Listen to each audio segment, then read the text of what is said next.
Well, we've come together today. This is the second Sunday in January, and we're going to be working from the second chapter to the introduction of the textbook called The Way It Works. But before we go into that, I have to make an announcement about next week because I know not everybody stays on all the way to the end for the announcements. And that is, we're not going to have a talk next week. I'm not going to be here. I'm going to be on the road. For those of you in Wilmington, you might remember our dear friend Bob Ainsback, Bob and Pat Ainsback from the center. And Bob made his transition in November. And Pat and the family made arrangements to have the memorial service up in the Princeton, New Jersey area where Bob was a teacher for many years. And it's going to be up there at a chapel at the Lawrenceville School next weekend. So I'm going to be traveling up for the memorial service and be on the road on Sunday the 15th, traveling back. So we're not going to be able to have a talk. But as it works out in January, our main objective is to cover the first 4 chapters in the introduction to the textbook, and there are 5 Sundays in January. So taking one off is not going to be a problem. Please keep Pat and the family in your prayers, in your mind. Bob was a great friend to Lori and I, a wonderful student and a wonderful teacher. He always had a little bit to share on Sundays with me after the talk. He would try to bring in an idea that maybe we didn't get out in the time that we had. So very, very delightful to have known him. So now we're going to come together and we're going to look at the way it works. So last week we talked about the thing, remember? And it was kind of a dual-edged sword, the thing.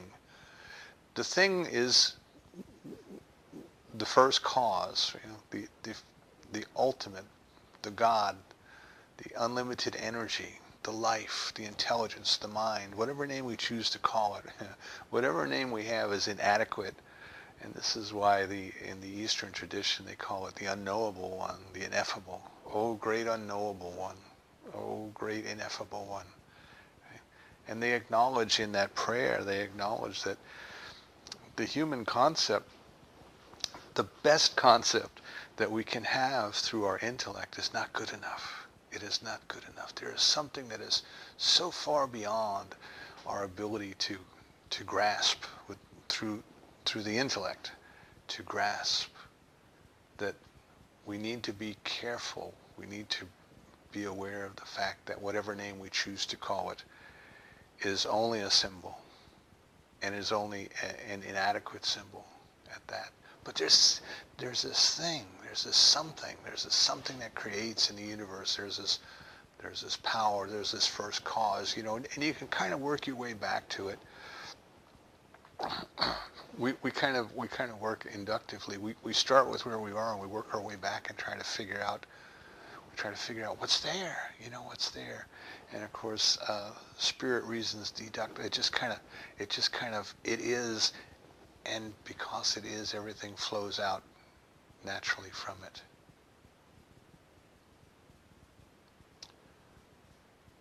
So we can reason then that there's something there. We go backwards in time, we go backwards in space, we go backwards in evolution, and we come back and we come back and we come back and we say, well, what was before that, and what was before that, and what was before that, and what caused that? And eventually we come to a point where we have to say, well, it just was. There's something that just was, or something that just is. It was never born, it'll never die, it wasn't created, it just is. It is the first cause, it is the ultimate. And that is this thing,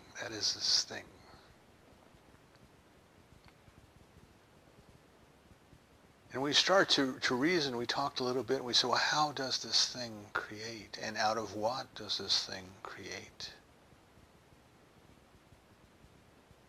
And we can only guess, we can only imagine that when it creates, it must create out of itself, out of some part of itself. For there's nothing else, you see, there's nothing else. In physics, we get the image of the unformed energy coming into form and taking shape as matter and occupying time and space. And then eventually it gives up that form and it goes back to being energy. So on the grand scale of the cosmos, we can see this in the way that galaxies are born and the way that they die when they fall back into black holes. And then just pure energy comes out of the black holes, and then that pure energy goes back and it gets recycled. And we can see that energy is never born, energy never dies. Energy can never be destroyed, it can never be created. It just is. So if we think of that image of the energy becoming matter and the matter going back to become energy, we have to ask ourselves, well, what compels it?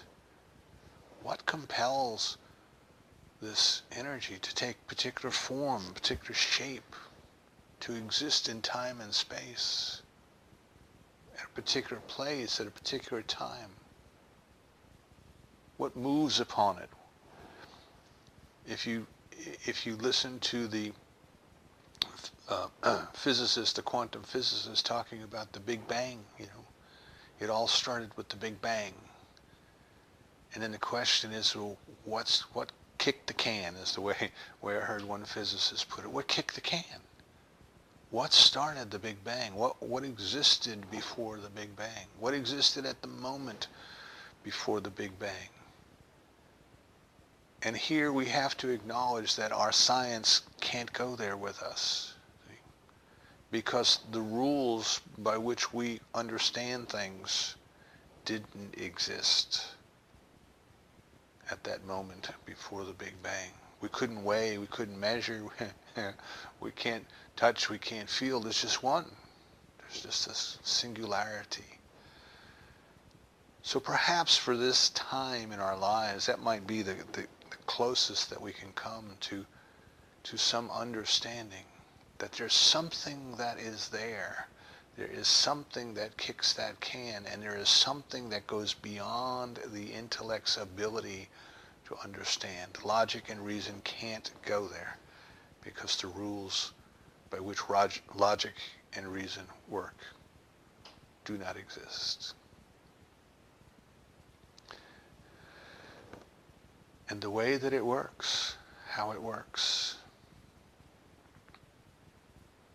is its activity is thought, its activity is mental, it is a knower.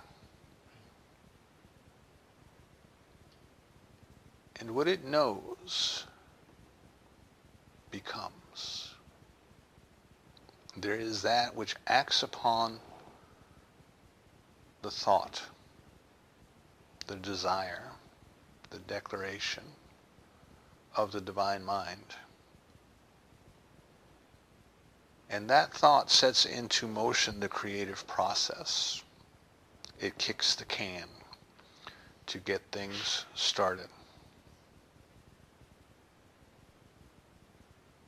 We call that the law of mind.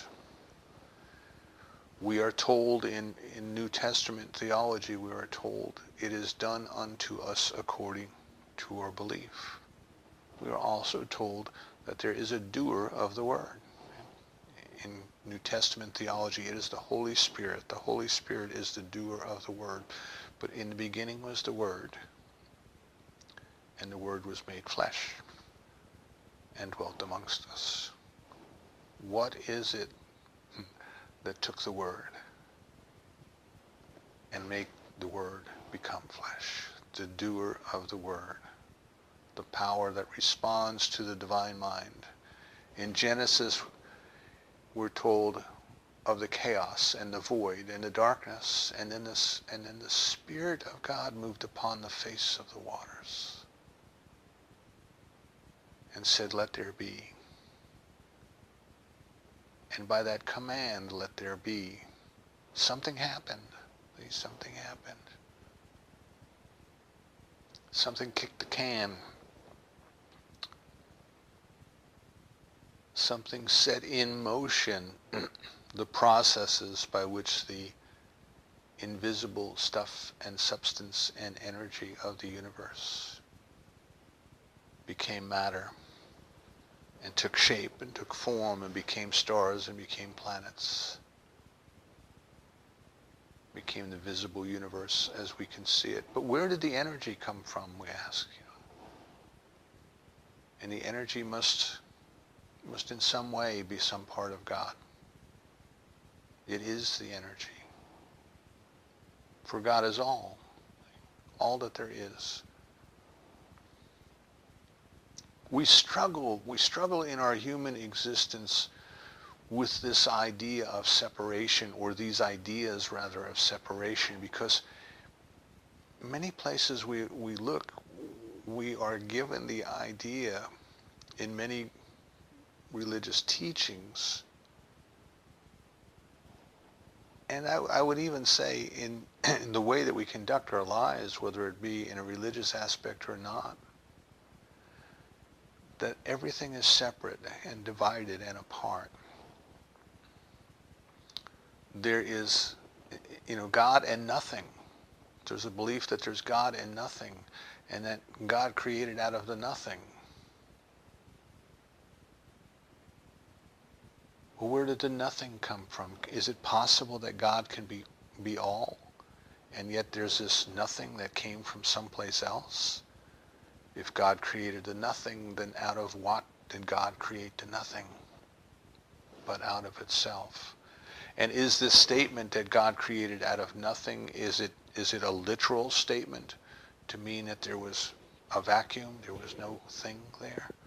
Or is it kind of an illustrative statement, like a painter creates a painting out of nothing? There's a blank canvas, but the painter uses the canvas and uses the paint and uses the brushes and uses the technique and creates this beautiful painting. And of course, as the painter does that, see, the painter makes decisions as to what will be in the painting. What will she have in the painting? Is it a beach scene? Let's put a little sailboat over here. Put a seagull over there. Put some children building a sandcastle over here. And where did they exist before they appeared on that canvas? But in the imagination, in the consciousness, and in the mind of the painter. So think about that. Think about that image of the divine creator, the divine mind. The divine mind is visualizing and seeing and deciding what it will have. And there's this law that responds exactly. Dr. Holmes would tell us mathematically it responds. And it knows what to do, and it knows how to do it. It is omniscience, all-knowing. It is omnipotence, all-powerful. It knows how to do, and it is capable of doing, strong enough to do whatever needs must be in order to bring into creation the perfect outpicturing, the perfect evolution of the involution, the divine idea, the divine mind.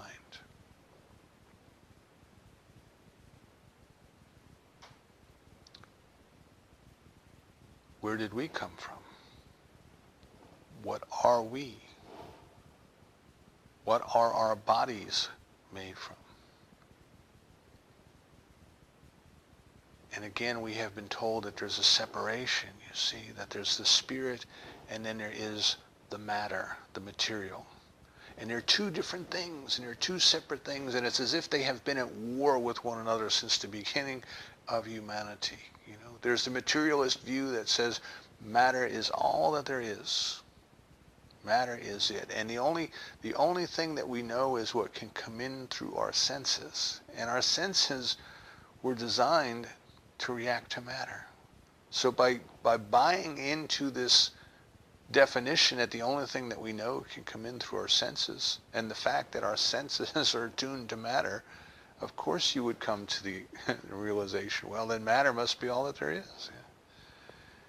As I mentioned in an email to some folks the other day, it's kind of like the ear deciding that colors don't exist because it can't hear them. There's something fundamentally wrong with that logic. But nevertheless, there's this idea that there's matter, and spirit is an illusion. Consciousness is an evolution of matter. Matter somehow developed consciousness out of itself. I mean, think about that, you know. We've got this planet whirling around the sun for billions of years. It's heating up, it's cooling off, the land is forming, the oceans are forming, and it seems to be some type of an impulsion that is moving things in a line, moving things in a direction. As Thomas Stroward would tell us, the direction seems to be that in every step of evolution, two things happen. We get a greater freedom of movement, and we get a greater degree of intelligence. That's what evolution seems to be moving toward. And the materialistic view is that, well, that just happens, you see, that just happens. It's moving towards a greater degree of intelligence, and it's moving towards a greater degree of freedom of movement, but for no particular reason. It just is. And these bodies that we have, and this life that we have is nothing more, in that worldview, or nothing more than somehow the dust of the earth has brought itself together and formed itself into a body and into a brain, and then somehow that brain has brought forth consciousness. And this idea of spirit is an illusion that the brain has created. That's kind of the great oversimplification, but that's kind of the materialistic view of the world. And then you have the opposite view, which is that there's only, spirit is all there is, and matter is the illusion. You see, and matter is something that distracts us from the spirit, and is something that we shouldn't pay attention to, and it needs to be subdued. You know, this is the old ascetics of old, who would starve the body, or whip the body, or wear coarse clothing, or wear clothes that had brass tacks in them to irritate the body. And it was the flesh was something terrible that needed to be fought against, because it was so different than spirit. There's this idea that you have spirit and matter, and they're locked into this eternal battle. And we've got to come and say that neither of those two answers is satisfactory. Neither of them can be correct. And the only way that we can be comfortable with them is to bring ourselves into a box where we completely ignore everything that doesn't fit one model or the other. But it's time to step out of that box. It's time to step out of it and say that if God is spirit, and God has created everything out of itself, then everything is spirit. There is no separation. There is no difference between that which we call spirit and that which we call matter, other than what would be called density. And you know, one is a little bit grosser, or you can touch it, you can feel it, and it is very tangible to the senses, to the physical senses. If you look at water, the chemical composition of water is H2O. But water is not the only form that H2O takes. It appears as a liquid that we call water. It appears as a gas that we call steam. And it appears as a solid that we call ice. But all three of these forms are H2O. There's no difference. There's no difference in the chemical composition. There's only a difference in the density. There's only a difference in the form that it takes. So I'd like you to think of spirit along those same lines, you know. Instead of saying that there's spirit over here and there's matter over there, that's like saying there's steam over here and there's ice over there, and they're two different things, and they're not. You see, they're not. They are the same thing expressing itself in two different ways.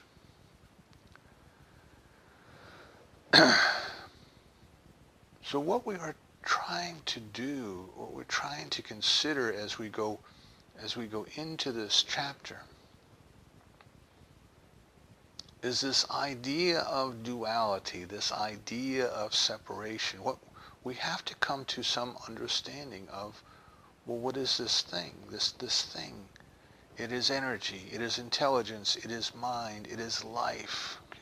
It is self-knowing, it is consciousness, it is first cause, it is God. But then, what are we? What are we? What is our relationship to that? Since it creates out of itself, you and I must be some part of it. That consciousness, that life that is the soul, the essence of what we are, is some part of the divine soul expressing itself or individualizing itself as us. We are not separate and apart from and different than, but we are made in the image and likeness because we are made out of itself. The wave is made out of the ocean. Without the ocean, there is no wave. We are not God. But we are some part of it. Rumi says if you look at the ocean, the entire ocean is in the drop. And he means all of what the ocean is chemically, all of what the ocean is in that drop. And we are like that drop of the ocean. We are not the entire ocean, but everything that is true of the ocean, all of the characteristics of the ocean are in us, in the image and in the likeness of the divine. The matter that forms the bodies that we use while we are here is spirit taking the shape of matter. There's not a war between our bodies and our souls. They need each other. They need each other here on this planet at this time. They need each other to provide the perfect vehicle for our growth. And our growth is growing in a deeper understanding of this idea of singularity, this idea of unity, this letting go of everything that tells us there's God and there's us, there's spirit and there's matter. But this growing into a deeper realization and experience, right? Not an intellectual exercise because the intellect can't go there with us. But there's that which can go in experience, in intuition, in inspiration, in divine guidance, in divine love. There's that part of us that can feel the unity, that can experience the oneness,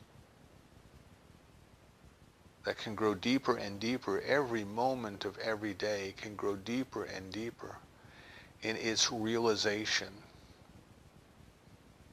of its unity with the oversoul, as Emerson would call it.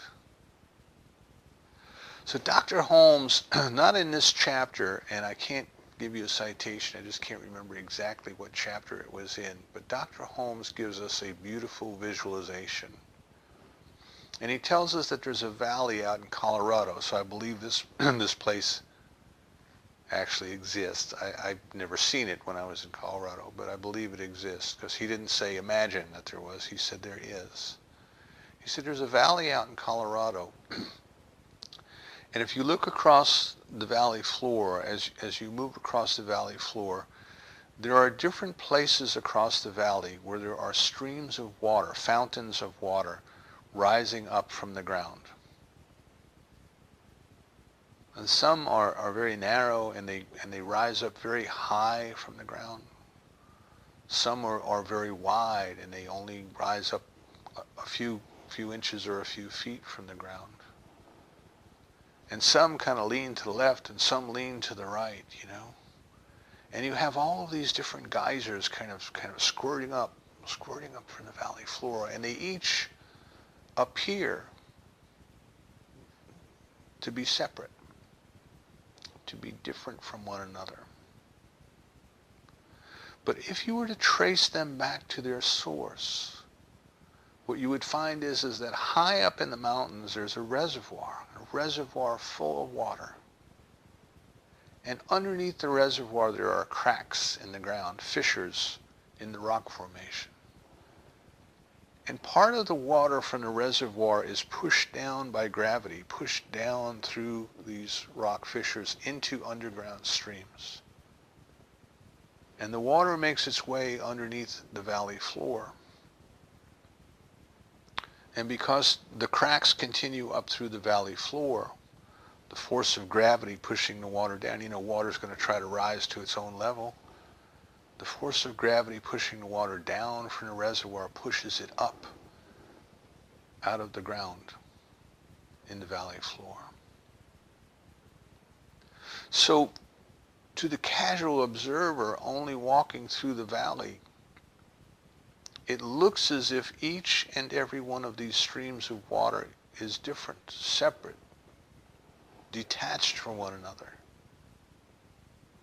But in truth, they are all the water in the reservoir expressing itself uniquely as that particular fountain, as that particular geyser, if you want to call it that.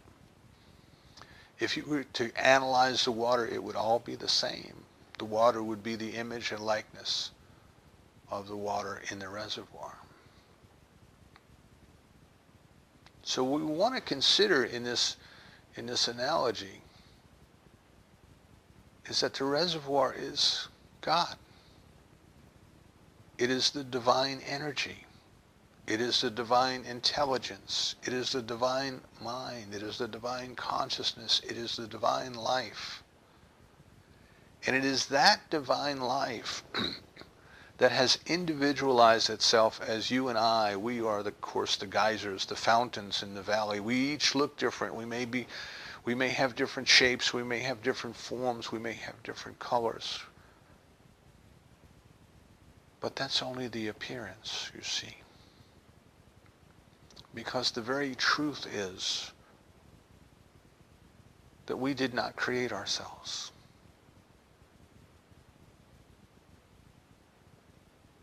We are an expression of that divine life that has individualized itself as us. I think if we could get that, if we could really get that through experience, through acknowledging it in the intellect, if we could really get that and all the implications of what that means, I think we could lay down the rest of our books and go home. Because that is the ultimate lesson. That is the ultimate revelation. That is, if we could understand the book of Revelation, which is written in the mysticism of the Aramaic of the time, I think that's what it's telling us. The revelation of John was this oneness, this singularity, the presence of the divine within, the revelation of the Christ within. If we could truly understand that there's no separation, as Jesus would tell us, of my own self I do nothing. It is the Father within that does it all. If we could truly understand that there's no own self that we have that can function without the divine, that we are the wave that without the ocean wouldn't exist, you see. If we could truly understand the words in the prodigal son, where the father turns to the son who stayed at home and said, "You're my son, everything I have is yours. Why didn't you ask? Why didn't you ask?" The divine withholds nothing from us. It created us to express itself as us. So what that means then is that this power that responds to the divine, when the divine says, let there be, that power responds to us as well because we are part of it. We are part of it. Dr. Holmes tells us when a farmer goes out, and in our cases it would be a gardener, we go out to sow our seeds in the ground. We're very deliberate. We choose what we want, you know. We want tomatoes, we want carrots, we want corn, we want cucumbers. We choose, we make a decision. And we go out and prepare the soil and we put the seeds in the ground and cover them over and we turn away and we never worry. Because we know that there's a law. There's a law of growth. There's an intelligence in the seed. There's an intelligence in the soil. There is something there that knows exactly what to do and when to do it and how to do it. And it must produce in kind. And by that I mean if you put a tomato seed in the ground, you're not going to get a cucumber. You're going to get a tomato seed. It must produce in kind. See, the soil doesn't judge. The soil, the creative medium, doesn't say, oh, no, no, no, I know something better. I'm going to give you something else. If you sow the seed of tomatoes, you get tomatoes. And Dr. Holmes asks us to consider this law of mind, as he calls it, this power by which it is done unto us according to our belief. And it has no choice but to do it according to our belief because we are part of that system. We are part of that creation. The very same power that responded when God said, let there be light, is that power that responds when we say, let there be health. Or if we are not thinking clearly, if we say we believe in limitation and we believe in disease. See, if you don't go out and plant something particular, something deliberate in your garden, what do you think is going to happen? It's going to fill over with weeds.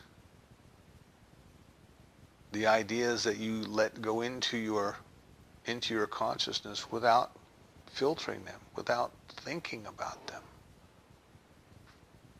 The ideas that other people give you at the break room or the news, and you sit there and go, oh yes, ain't it awful? Oh my goodness, there's a terrible shortage. Oh, look at this. Oh, look at that. The power is always responding according to our belief. And what we must come to recognize, what he's telling us here in how it works, is it responds by corresponding to the ideas that we believe. And if we wish to have a different experience and a different knowledge of it, we must believe differently. We must choose to believe differently.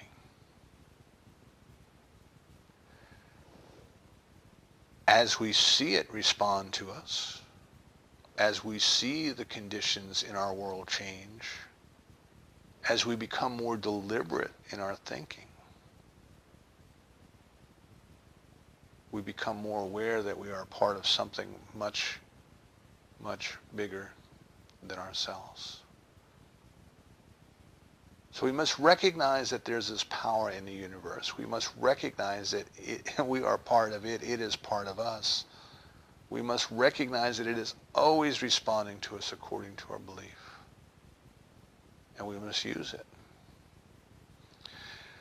And in order to do so, we have to get by another idea of separation, and that is this idea that there is a power for good and a power for evil. See, so much of our religious understanding is cloaked in superstition, cloaked in fear, cloaked in doubt, you know. We're told not to trust ourselves, not to trust our bodies, not to trust our minds, not to trust ourselves. Because after all, you know, there was this fall of man, and the man that mankind that we know ourselves to be can't be trusted. There's this power for evil in the universe. And if you try to sit in meditation, that power for evil can creep into your mind and take over. I'm not making that up, by the way. People have come to tell me that when I would teach meditation classes. We've got to get over our fear. We've got to get over our superstition. There's a singularity, there's a unity, there's a oneness to life. And God did not create evil. And God could not create evil. And God would not create an evil being and allow it to torment itself, because we are its expressions in life. But what has happened, the way Dr. Holmes explains this, as I mentioned a couple of weeks ago, what theologians call the problem of evil. If God is so good, where did evil come from? Is that we have been created out of the divine self, but we have been left alone to make that discovery. Now the power keeps responding to us according to our belief, whether we know it is or not, whether we choose to set it in motion or not. It's no different than gravity in that respect. You know, you go to sleep and gravity is still working. You get up in the morning and gravity is still working. You don't have to decide, I want to turn gravity on. It's not like the light switch. It's just there. It's just always responding to us according to our mass. The power is always responding to us according to our belief. Because we have been born in a manner that is not fully realized, is the best way I can put it, or the Hindus would say we've had ignorance heaped upon us, you know. We have been born as an individualized expression of God, which by its very nature means that we could not come into the world fully realized. We had to go through a time of developing and of learning who we are, why we're here, where we're going, in order to develop an individuality, in order to develop a personality. And if we all came in fully realized, we would all be little robots. We would all be the same. The divine wishes uniqueness, wishes individuality, wishes to discover the magnificence of its own creation in a new way, as each and every one of us. So we have come into the world in a state where we're still learning, we're still growing, we're still discovering, and it is inevitable that in that state that we would form wrong ideas and wrong opinions and wrong beliefs. But the law doesn't care whether they're right beliefs or wrong beliefs. It is done unto us according to our belief. So what Dr. Holmes is telling us in this chapter is that we have used the very power that will set us free in order to put ourselves in bondage. And that is the problem of evil explained. There's not a devil doing it to us. There's not the will of God doing it to us. There is nothing doing it to us other than our own beliefs acted upon by the law. And the only way to change that is to change our beliefs.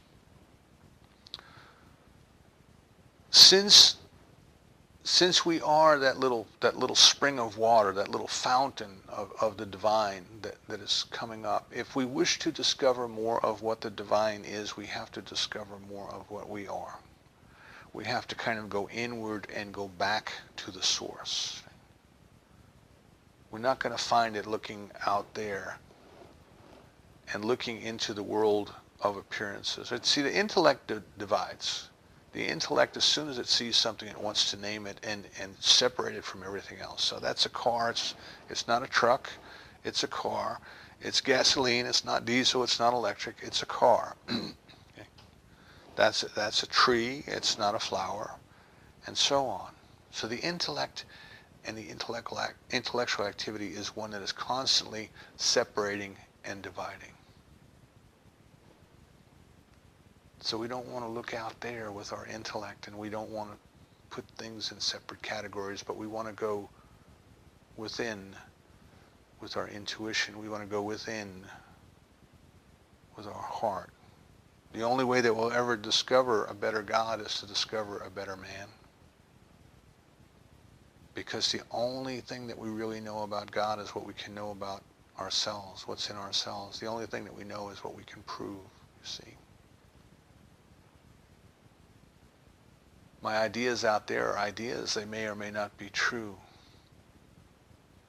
But what I can discover within, when I go within, and when I can see it working in the law, that brings me into a deeper realization.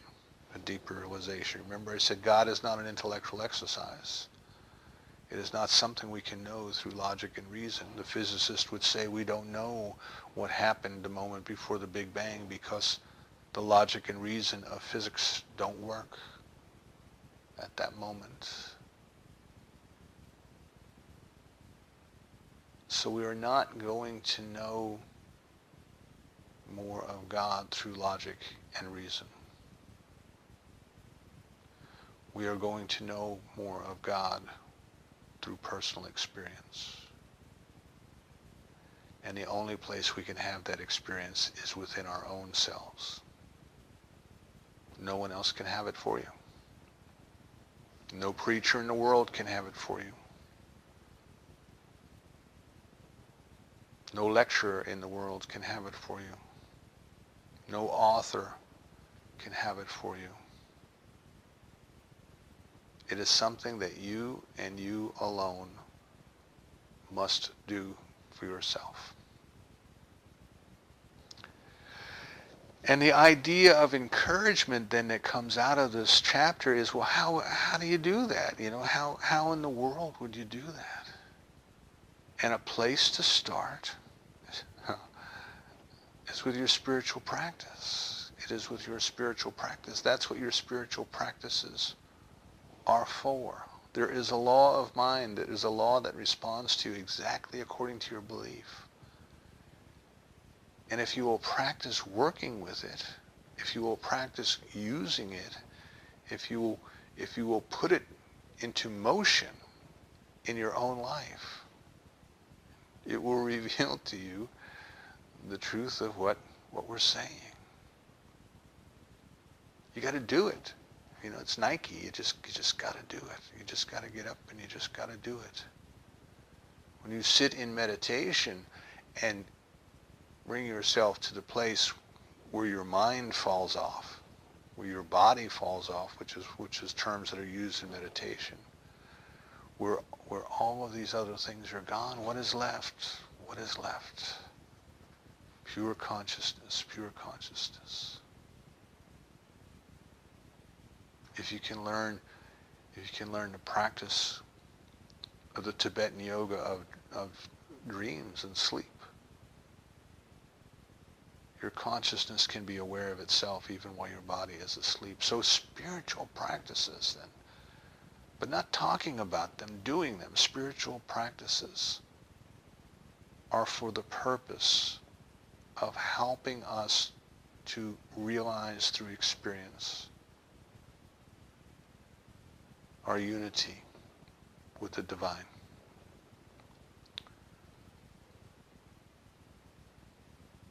The way it works is that there is part of it that has always been with it, that has not been created, that acts as a power that responds according to our belief. In traditional theology, you have the Father, the Holy Spirit, and the Son. You have the thinker of the Word, or the author of the Word, or the speaker of the Word. You have the doer of the Word, and you have the Word become flesh.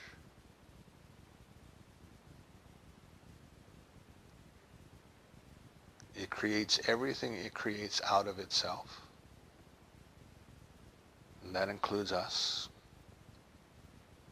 And since we are created in its image and likeness, that very same power, the doer of the Word, responds to us. It responds whether we want it to or not, just like gravity responds to us whether we want it to or not. Don't you ever wish when you drop something that gravity would just stop for a moment? Just Just suspend gravity for a little bit so you can reach out and grab it before it falls away from you. But gravity is no respecter of persons. It continues to work. The law is no respecter of persons. It continues to work.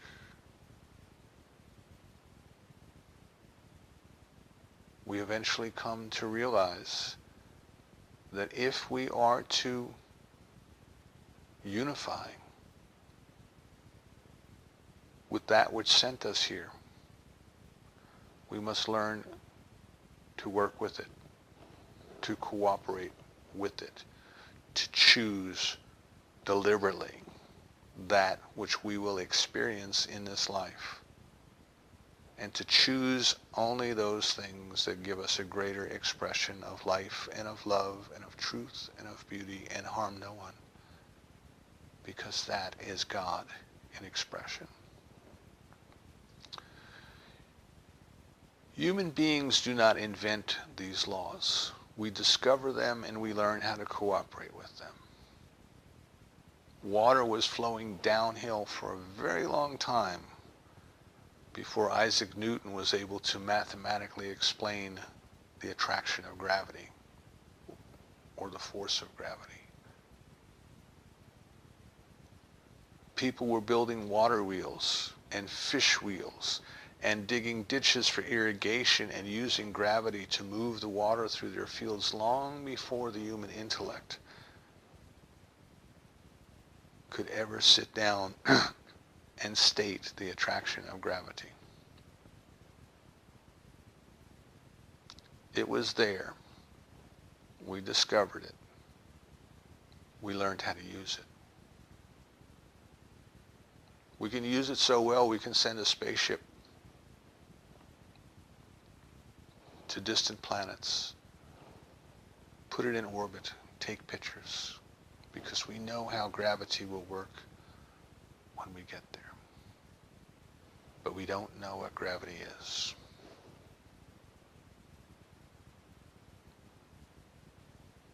There's a power in the universe that responds to us exactly according to our belief. That is the way it works.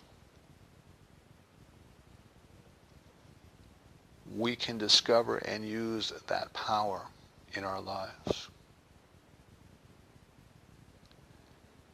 And hopefully,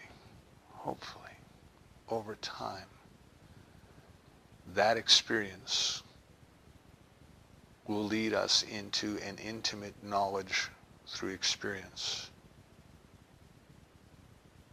of what God is. But we will only ever discover what God is by discovering what God is as us.